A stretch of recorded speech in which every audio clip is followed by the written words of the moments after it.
खुलुमबाय बे समाव नोंथांमोननि सेराव लानानै फैदों मोनसे खौरां हाग्रामा महिलारिया जेसेबांखि मेल मिटिं खालामा मानो इउपिपिएल दोलोखौ फेजेननो हाया बे बाथ्राखौ बुंदों बिटिआरनि इएम उकिल मुसाहारि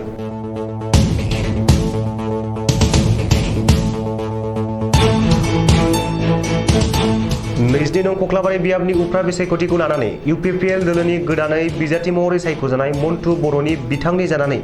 गुदुलियाव भिसिडिसिनि अनसलियाव मोनसे फोसावदिं मेल खुंदों।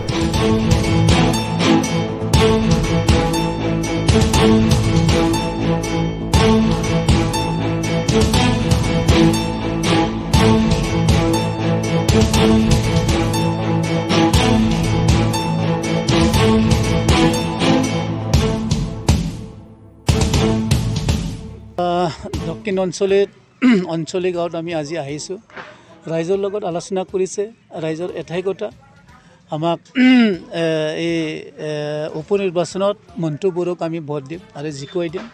কিন্তু ইয়াত বিগত 17 বছৰত যি চৰকাৰ আছিলে আগৰ মই নাম নকম এতিয়া ইয়াত উন্নয়নৰ কোনো কিবাই নাই চিন নাই আমিও দেখিলোঁ চালোঁ সেইকাৰণে তেখেতসকলে উন্নয়ন বিচাৰিছে আমাকে বিচাৰিছে আৰু ৰাইজে এটা আমাৰ প্ৰতি এটা আস্থা আছে যে আমি 1.5 বছৰ চৰকাৰ চলাল 1.5 বছৰত আমি সুযোগ পোৱা নাই করোনা আহিল বা ইলেকশ্যন আহিল তথাপিও 5-6 মাহ 7 মাহমান সুযোগ পাইছিলোঁ আমি যি কৰিছোঁ ৰাইজৰ কাৰণে কৰিছোঁ যেটা অভিযোগ উঠাইছে হাগ্ৰামে বহু টকাৰ কেলেংকাৰী কৰিছে বহু টকাৰ এই ক্ষেত্ৰত কি ক'ব আচলতে নাই তেখেতে আমি কথা কোৱা নহয় চবেই জানে পেপাৰে কাগজে এই ক্ষেত্ৰত আমি চৰকাৰে আমি তদন্ত কৰিব দিছোঁ আৰু তদন্ত হ'ব যি সঁচা মিছা এইটো ওলাই পৰিব এইটো ৰাইজৰ কথা সেইকাৰণে আমাৰ এটাই কথা যি 17 বছৰত উন্নয়নৰ মুখ দেখিবলৈ পোৱা নাই আমি আমাৰ হাতত এতিয়া 3.5 বছৰ আছে এই 3.5 বছৰৰ যি সমস্যা ৰাইজৰ লগত আমি আলোচনা কৰি কাম কৰিম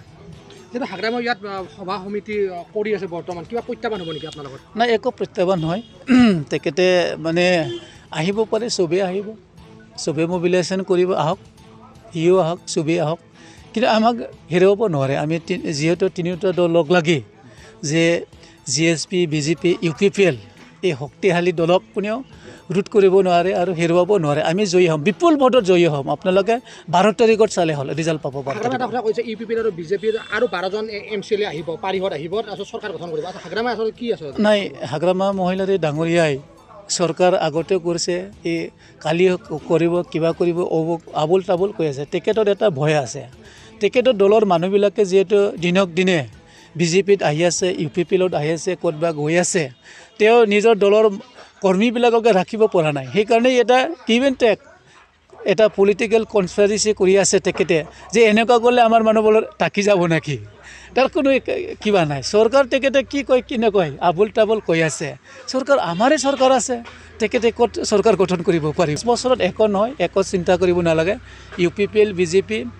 আৰু জিএছপি চৰকাৰ চলাই থাকক হাগ্ৰামা মহিলাৰ যিটো সমষ্টি দেবাৰগাঁও কিমান উন্নয়ন হোৱা বুলি ভাবে এই সমষ্টিৰ আপুনি নাই মই এতিয়া নকম উন্নয়ন যদি হয় পৰিৱৰ্তন কিয় বিচাৰিছে ৰাইজে উন্নয়ন নোহোৱাৰ কাৰণে পৰিৱৰ্তন বিচাৰিছে সেইকাৰণে আমাক লৈ আনিছে ৰাইজে কিন্তু ইয়াত বিগত 17 বছৰৰ যি অৱস্থা আছিলে আপোনালোকে জানে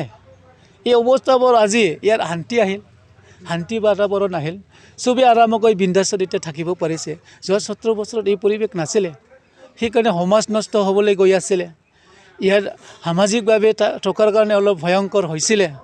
সেইকাৰণে আজি এই গোটেইবোৰ দিন নাই ইউপিপিএল বিজেপি জিএছপি অহাৰ কাৰণে ইয়াৰ শান্তি আহিল উন্নয়ন হ'বলৈ ধৰিলে আৰু ৰাইজে বহুত শান্তি পালে যেহেতু এটা বিপিএফে অভিযোগ কৰিছে 3000 এনডিএফবি আছিলে আচলতে প্ৰকৃত কিন্তু 12000 এনডিএফবি সজাইছে প্ৰমোদ বড়ো চৰকাৰে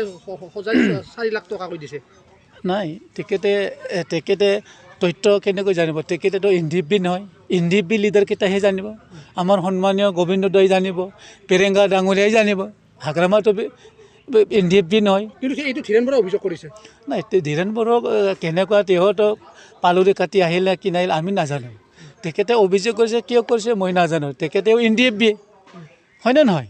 তেখেতেও এনডিএফবি তেখেতসকলে কি কৰিছে কি কৰে মই নাজানো কিন্তু আমি যিটো আমাৰ লগত যিহেতু আছে গোবিন্দ ডাঙৰীয়া পেৰেংগা ডাঙৰীয়া তেখেতসকলে যিটো তথ্য দিছে এইটোতো ভুল হ'ব নালাগে